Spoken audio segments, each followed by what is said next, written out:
el Instituto Estatal Electoral de Hidalgo presenta el programa de radio IE Contigo.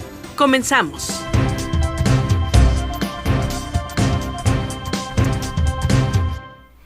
Muy buenas tardes, amigas y amigos de IE Contigo. Les saluda Ale Gutiérrez desde cabina y les doy la bienvenida a este espacio del Instituto Estatal Electoral de Hidalgo para ustedes, donde los invitamos a mantenerse actualizados en cuestiones de temas de cultura político-electoral y educación cívica. Estamos en las redes sociales, estamos en Facebook y en Twitter, ahí nos encuentra como IEEH Contigo y los invito a ocupar nuestro hashtag en Twitter, que es para oreja. Están también abiertas las líneas telefónicas, son el 71 108 48, el 71 110 69 y la alada sin costo 01800 552 33 33. Aprovechando, antes de comenzar de lleno con nuestro tema de hoy, quisiera hacer un paréntesis para recordar que este domingo 8 de marzo se va a conmemorar el Día Internacional de la Mujer y en esta fecha la ONU llama a reflexionar acerca de los avances logrados para materializar los derechos de las mujeres, pedir más cambios y celebrar la valentía y la determinación de mujeres que han jugado un papel clave en la historia de sus países y sus comunidades. Así que no olvide esta fecha, el 8 de marzo, y aprovecho para invitarlos a seguir la cuenta de Twitter de la Comisión de Equidad de Género y Participación Ciudadana del Instituto Estatal Electoral, que es @equidadIEEH. Ahora sí, comenzamos con nuestro tema del día de hoy. Hemos hablado en este espacio anteriormente de la nueva integración y las nuevas funciones de las comisiones permanentes del Instituto Estatal Electoral. Hoy nos vamos a enfocar en la de prerrogativas y partidos políticos. Para ello le doy la bienvenida a su consejero presidente. Él es el maestro Augusto Hernández, abogado. Consejero. ¿Qué tal? Muy buenas tardes. Gracias, consejero. Pues hemos hablado, como mencionaba, de estas nuevas atribuciones, de esta nueva estructura, pero no hemos comentado qué es una comisión permanente. Explícanos, por favor. Bien, pues dentro de la organización interna, digamos, comenzaríamos por definir qué es una forma de organización, y dentro de estas formas de organización al interior de un área que es plural, que es un órgano colegiado, se trabajan en estas comisiones de carácter permanente, es decir, que los temas que allí se abordan son resoluciones en primera instancia, donde se aprueban temas en un primer orden para ser llevados al Pleno del Consejo General. Y dentro de estas funciones que se tienen en las comisiones, se tiene por misión vigilar el desarrollo de las actividades que también realizan las direcciones ejecutivas o las unidades técnicas del propio organismo electoral, para que se realicen con estricto apego a la normatividad electoral, particularmente con la reciente promulgación del Código Electoral en el Estado, que cobró vigencia a partir de enero de este año. ¿Y cómo quedó integrada la Comisión de Prerrogativas y Partidos Políticos? Primero valdría la pena destacar que en el trabajo de comisiones tiene una modificación a cómo se venía trabajando hasta antes de esta nueva codificación electoral. Antiguamente las comisiones eran integradas por consejeros electorales y consejeras, desde luego, y también de los partidos políticos, que tenían voz y tenían voto al interior de las comisiones.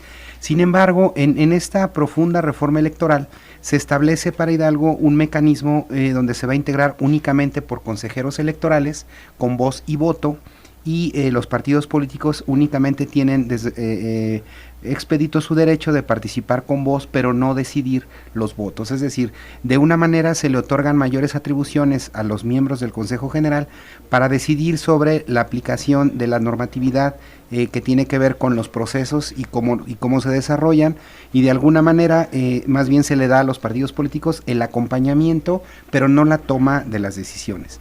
En el caso concreto de la Comisión de Prerrogativas y Partidos Políticos, la conformamos 3 consejeros electorales. En el caso concreto es la consejera Isabel Sepúlveda Montaño como miembro de la comisión. El contador Carlos Francisco Herrera Arriaga es también miembro de la comisión. Un servidor, Augusto Hernández, abogado, que a propuesta del consejero presidente soy quien presido esta comisión de prerrogativas. También la comisión la integra un secretario técnico, que en el caso de prerrogativas es el director ejecutivo del área de prerrogativas y partidos políticos, quien también cuenta con voz, que nos ayuda a instruir y a desahogar los procedimientos, pero no cuenta con un voto al interior de la comisión. Nos contaba de la participación de los representantes de los partidos políticos que tienen el derecho de opinar, pero ellos no son quienes deciden lo que ocurre en esta cuestión de las prerrogativas. Entonces, sí, esta consideración es de lo más relevante porque ya comentaba que antiguamente ellos podían participar de este mecanismo y inclusive considerar las aprobaciones. Desde algunos puntos de vista, tanto teórico y hasta organizativos, el hecho de que ellos fueran como receptores del proceso electoral y que a la vez fueran quienes decidieran los montos, las asignaciones, no en última instancia, porque las comisiones tienen un papel de ser un primer filtro, un dictamen preliminar que se somete a la consideración del Consejo General. Sin embargo, a consideración de este nuevo modelo, debe de transitar por una idea donde sean los propios consejeros electorales, los miembros con derecho a voto, quienes estén en condiciones de aprobar estos propios mecanismos.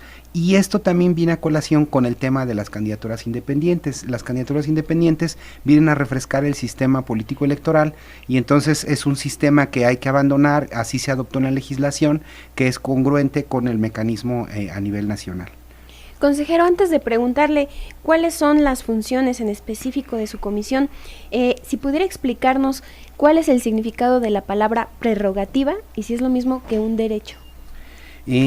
Bueno, ahí hay alguna discusión interesante sobre la prerrogativa. La prerrogativa sí es una forma de derecho, digamos, es un derecho que le es debido a alguien. Sin embargo, se utiliza la connotación de prerrogativa en materia político-electoral, considerando que los partidos políticos no son sujetos de derecho, sino son, en más de un sentido, instrumentos de derecho. Es decir, los partidos políticos no son organismos públicos, tampoco son organismos privados, son organizaciones de ciudadanos con objetivos, con el objetivo de contribuir a la vida democrática y a la participación ciudadana. Entonces tienen prerrogativas, es decir, sí ciertos derechos, pero no de ellos, sino son derechos ciudadanos que se instrumentalizan por la vía del partido político para hacer viable la participación ciudadana. Entonces de ahí viene esta consideración de que no sean derechos de los partidos, sino sean prerrogativas de los partidos como vehículo para la participación ciudadana. Y una vez explicado este término, ¿cuáles son las funciones de la Comisión de Prerrogativas y Partidos Políticos? Bien, bueno, pues están definidos precisamente en esta forma de poder transitar esas atribuciones o aspiraciones en este sistema político electoral que nos dan a la Comisión de Prerrogativas y Partidos Políticos todo lo que tiene que ver con el acceso y ejercicio de esas atribuciones que el propio Código y la Constitución, el Código Electoral en Hidalgo, la legislación nacional y la propia Constitución Política de los Estados Unidos Mexicanos les otorga a estos entes coadyuvantes del Estado para la promoción y participación política. Especialmente nos encargamos de ver que se tengan con los insumos financieros necesarios para que puedan desarrollar sus actividades que les corresponden, como son el cálculo y el otorgamiento de los financiamientos públicos, los montos conforme a los tabuladores que establece la propia ley, para que reciban también el financiamiento privado, que es una forma de financiamiento, y también la aprobación de las pautas de los tiempos de radio y televisión que se tienen hacia los partidos políticos, ahora también hacia los candidatos independientes que logren los registros dentro de los procesos electorales, y también los mecanismos de atención previa para las agrupaciones políticas estatales y para la conformación de nuevos partidos. En fin, lo fundamental o en suma, a manera de resumen, pues nosotros debemos estar atentos de los procedimientos que garanticen el acceso al financiamiento, fundamentalmente al financiamiento público y a sus expectativas y participaciones de radio y televisión, que son concesiones del Estado hacia los partidos políticos para que puedan difundir sus plataformas ideológicas. En otras palabras, velar porque los partidos políticos y los candidatos independientes ahora puedan tener acceso a los derechos o prerrogativas que por ley les corresponde. Sí, fue muy sintético, pero es lo sustantivo, sí, desde luego. Si pudiera platicarnos, ¿qué podemos entender por financiamiento público y qué tipo de financiamiento público reciben los partidos? Sí, bueno, existen diferentes formas de financiamiento. Bueno, financiar pues es otorgar un dinero para concretar un proyecto, ¿no? Un financiamiento, hay diferentes mecanismos. En materia de los derechos político-electorales o en este sistema de partidos como prerrogativa, existe un financiamiento privado, pero la base, el sostenimiento de las actividades de los partidos políticos se da a través de un financiamiento público, es decir, es el Estado, es el erario público quien otorga el financiamiento para garantizar las actividades de los propios partidos políticos. Entonces tenemos el financiamiento público y el privado. El financiamiento privado, que es mínima la participación, tiene topes muy básicos, pero fundamentalmente el trabajo que nos ocupa es sobre el financiamiento público, y tenemos una subclasificación de los tipos de financiamiento público que se le otorgan a los partidos políticos.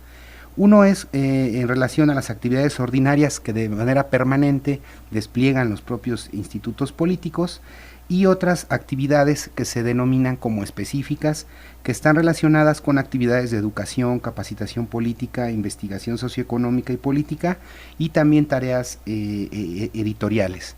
Este tiene un monto tasado del 2% específico, es decir, la promoción y el desarrollo político está obligado que se utilice en un 2%, y el resto pues tendrá que ir a todo el gasto, diríamos al gasto corriente o gasto ordinario de la actividad permanente de los partidos políticos. Esto es fuera de proceso electoral. Dentro de los procesos electorales, una vez iniciados, también tenemos una subclasificación para los financiamientos electorales, que se dan bonificaciones por actividad electoral, que son en apoyo para el desarrollo de las actividades, fundamentalmente el día de la jornada electoral, para los representantes de los partidos tengan garantizado el acceso, el traslado, la alimentación, como una bonificación, y un financiamiento que se otorga para el desarrollo de los procesos ya electivos, que desde luego se incrementan conforme al gasto ordinario, es decir, tienen un gasto ordinario tasado que se puede elevar hasta el triple durante los procesos electorales, y digo hasta el triple porque bueno, ya hay un mecanismo también fijado por la propia codificación electoral, donde nos permite establecer un tope a partir de los financiamientos que se tienen ya establecidos.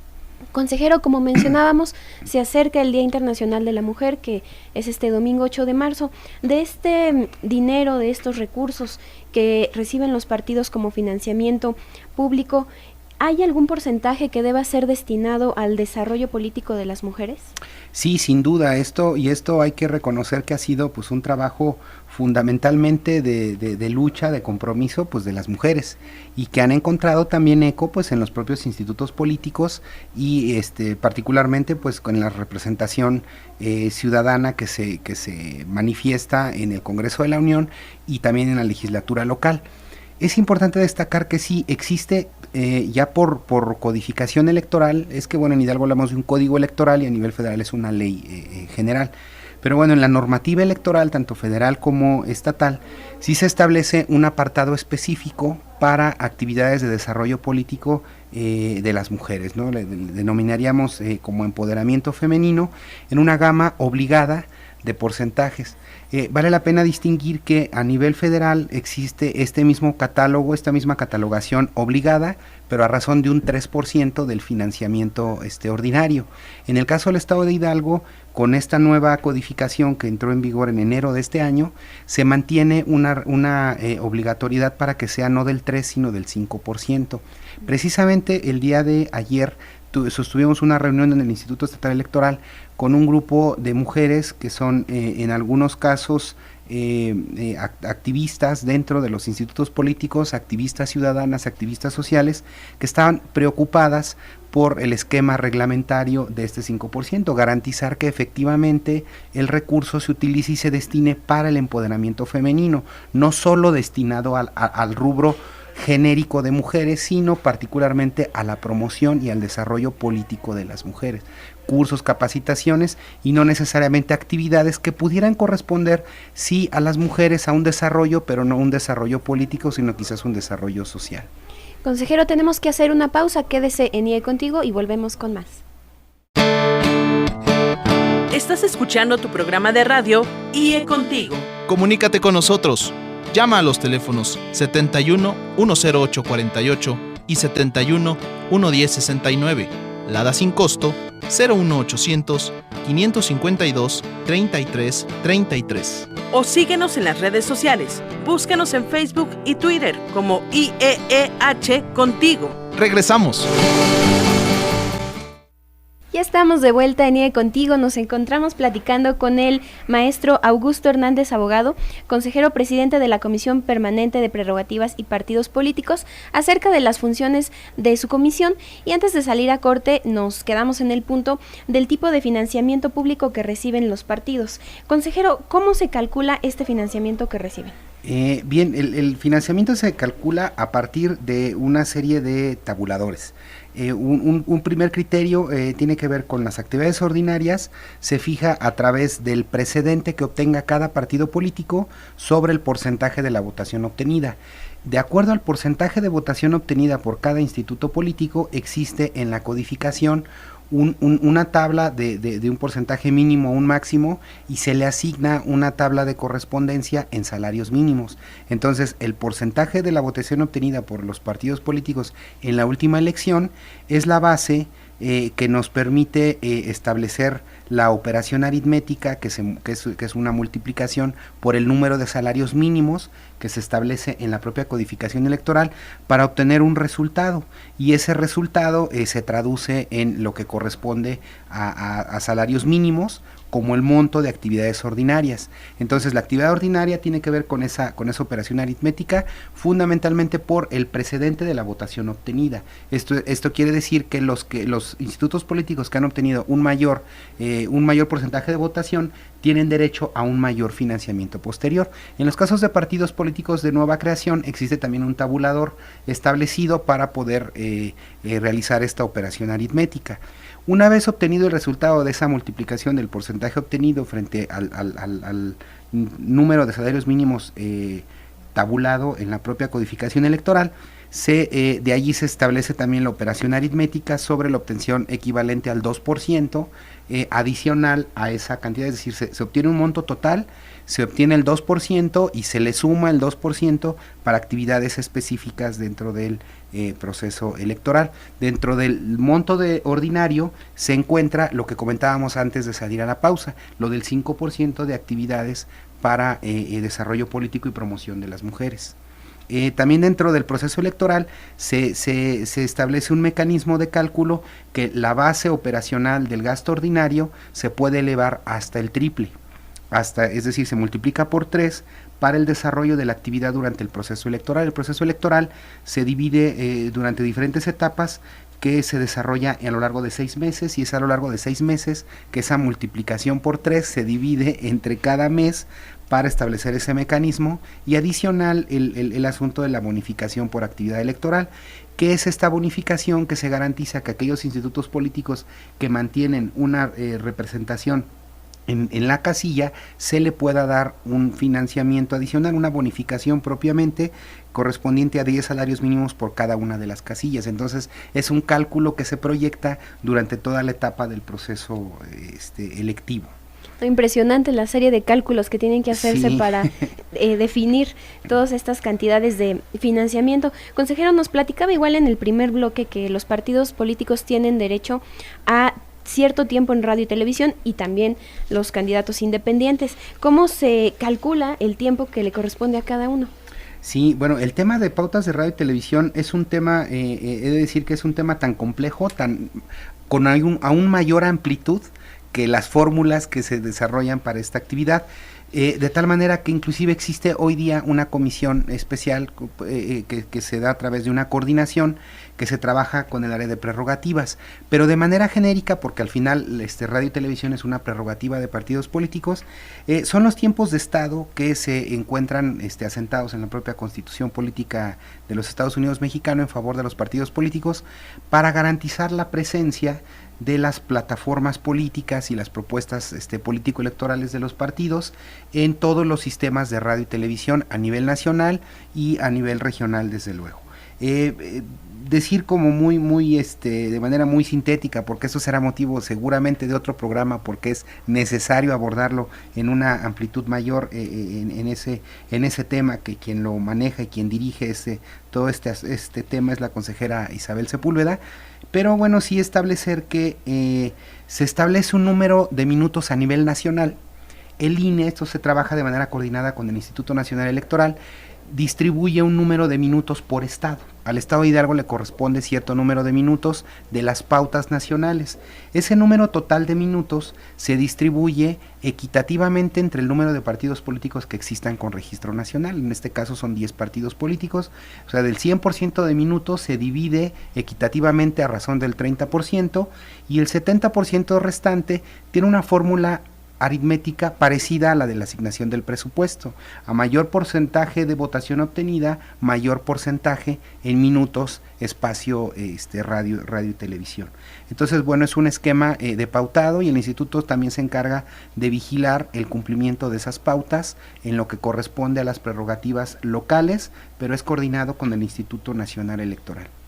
Consejero, el Instituto Estatal Electoral está llevando a cabo la adecuación de su normativa interna al Código Electoral. ¿Qué trabajo o qué reglamentos es en los que está participando su comisión? Bien, pues efectivamente tenemos un plazo conforme a la nueva codificación electoral que nos establece un lapso de 90 días, 120 días, perdón, son 4 meses lo que nos dispone para que a partir de enero armonicemos toda la estructura orgánico-funcional del instituto y la reglamentación. Se han detectado la necesidad de reglamentar 30 aspectos de la vida institucional. Particularmente a la Comisión de Prerrogativas y Partidos Políticos nos corresponderá establecer la propuesta de 5 reglamentaciones sobre la materia de exclusiva de prerrogativas, ¿no? Tiene que ver con agrupaciones políticas locales, liquidación, conformación, candidaturas independientes, el tema de rebase de topes de gastos de campaña, que es un tema de la mayor relevancia, toda vez que en la reforma político-electoral nacional establece ahora el régimen de la nulidad por rebase de topes de gastos de campaña, que si bien es una novedad a nivel nacional, en el caso de Hidalgo ya lo teníamos legislado, sin embargo, bueno, ahora es por mandato constitucional, pero sí es un tema en el que este mecanismo de revisión de los tiempos de radio y televisión en periodos de campaña y fuera de ellos, topes de gastos de campaña y la aprobación de los números de representaciones generales es básicamente lo que nos está ocupando en este momento, junto con la discusión colegiada que se genera desde la presentación de los proyectos de las diferentes comisiones, y que ya en conjunto vamos trabajando coordinadamente con los partidos políticos. La participación es, si bien no deciden sobre el contenido y la forma, es importante también escuchar las consideraciones que puedan vertir los institutos políticos en la implementación de este sistema, que es lo que nos corresponde a nivel reglamentario. Consejero, con esta nueva legislación electoral derivado de la reforma político-electoral de 2014, ¿qué nuevas facultades se le han conferido al IE y en cuáles interviene la Comisión de Prerrogativas? Pues bien, sí se distribuyen un sistema más complejo diríamos de pesos y contrapesos, en el que la Comisión de Prerrogativas pues tenemos que estar como muy atentos, bueno, primero en la formulación de las reglamentaciones que ya dibujaba hace un momento. Sin embargo, tenemos que establecer esos procedimientos a través de los cuales los partidos políticos con registro en el Estado puedan actuar, pero también con la novedad de que nos corresponde a esta Comisión de Prerrogativas todo lo relativo a la conformación tanto de partidos políticos estatales como de agrupaciones políticas, así como garantizar el acceso a las prerrogativas tanto de radio y televisión, así como de financiamiento público a favor de los candidatos independientes. Entonces, el tema de candidaturas independientes es un tema totalmente novedoso, en el que nos estará ocupando el asunto financiero de clasificación, cálculo, etcétera, a través de la definición de los procedimientos previos para garantizar que una vez obtenidos los registros de las candidaturas independientes, se les esté en condición financiera de proporcionarles el recurso correspondiente para contribuir a que la disputa electoral se haga en un ambiente de equidad y equilibrio, pues que comienza desde lo financiero, ¿no? Porque también las candidaturas independientes estarán fincadas en el financiamiento público para evitar posibles infiltraciones de elementos externos que no correspondan a los fines de la participación democrática que se plantea, que se pretende por lo menos. Consejero, pues ha llegado el momento en el que tenemos que despedirnos, estamos a un minuto de decir adiós. ¿Usted desea agregar algo o comentarnos cuál es la importancia del financiamiento público que reciben los partidos? Bien, pues quizás muy breve, aunque es todo un tema. Se ha cuestionado mucho el asunto del financiamiento público a los partidos, sobre todo por las cantidades. Sin embargo, está demostrado que el financiamiento público pues está garantizando la no infiltración de recursos de procedencia dudosa por lo menos, y entonces la fiscalización tendrá que ser, creo que la vía de respuesta para esas voces que reclaman, ¿no?, tanto las cantidades como el ejercicio. Precisar que en el tema de fiscalización ahora es una nueva atribución del Instituto Nacional Electoral, lo cual me parece una buena noticia en función de que será un único organismo rector a nivel nacional quien va a vigilar y a fiscalizar el ejercicio de ese gasto público, lo cual redundará sin duda en una mayor rendición de cuentas y transparencia a cargo de los institutos políticos y también de todos los candidatos independientes a partir de este proceso electivo. Consejero, muchas gracias por habernos acompañado, todo un tema muy amplio de las prerrogativas y los partidos políticos. Nos despedimos, agradecer a todos y todas quienes hacen posible este programa y también al señor Pedro Jesús Ruiz de la Colonia del Iste, que se ha comunicado con nosotros, y le deseamos un muy buen fin de semana, al igual que a todos y todas nuestras radioescuchas. Mi nombre es Ale Gutiérrez, que tenga un espléndido sábado y domingo. El Instituto Estatal Electoral de Hidalgo presentó el programa de radio IE Contigo. Gracias por habernos escuchado. No te pierdas la siguiente transmisión.